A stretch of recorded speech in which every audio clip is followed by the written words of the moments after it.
So may bagong project ang ICE Network mga Lodi.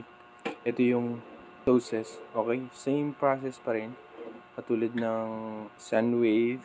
Ito na yung kanilang application. I-download nyo. Tapos, syempre maglalagin tayo.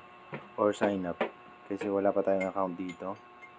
And then, merong magsisend na code dito sa Gmail na nilagay nyo. Ito marireceive nyo. So, 492. 492. Ayan. So, wait natin. Check natin. Ayan, next step. Part of the ICE network. Refer and earn. Notification. Next step.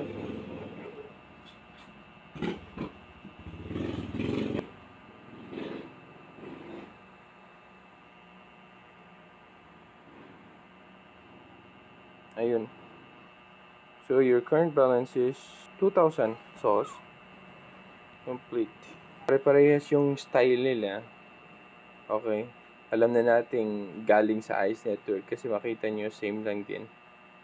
Pwede nyo i-boost. Isang ginagawa nila na ganito. Okay, para may pinanggagamitan dun sa ICE.